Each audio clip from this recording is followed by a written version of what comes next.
So I'm not going to spend much time recapping the War of 1812, which is covered in History 201.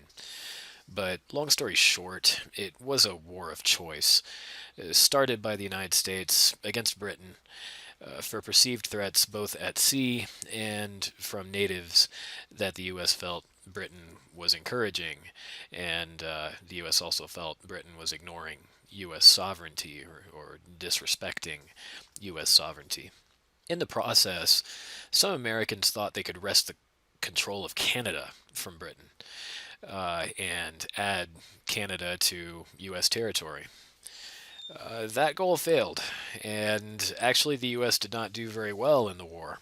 So badly, in fact, that it lost almost all of the engagements in its invasion of Canada and was lucky the British were busy in Europe, or else the British might actually have expanded Canadian territory into Michigan and maybe Indiana or Ohio. So in 1814, after the first major defeat of Napoleon in the War of the Sixth Coalition in Europe, Britain was able to turn its attention to the war against the U.S., and it invaded the nation's capital at Washington, D.C. It brought much of the city down through fire and forced the government under James Madison into exile. So, a very embarrassing situation. The British come in here in 1814 and they burn the Capitol down and almost capture the president.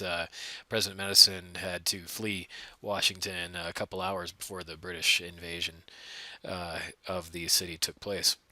So, luckily, the British were not particularly interested in fighting an overseas war when European issues looked much more important. So, by the fall of 1814, there were already peace negotiations going on. The Treaty of Ghent that ended the War of 1812 was signed in December of 1814 in Belgium. But it took 6 weeks for news from Europe to reach the Americas. That same month, British General Sir Edward Pakenham planned to take New Orleans and thus control access in and out of the Mississippi River, which was the most important transportation corridor in the western part of the United States. Pakenham took a lot of time to set his forces up. That gave 47-year-old American militia general Andrew Jackson time to set up good defenses. So when the British attack finally occurred in January of 1815, Pakenham ordered an ill-advised frontal assault on Jackson's defenses, where the British were essentially caught in a ditch, trying to climb out of it under practically point-blank fire from American guns. So Jackson's soldiers basically slaughtered the British from above. The British suffered over 2,000 casualties, while the Americans only had about 300 casualties, so it was an overwhelming victory.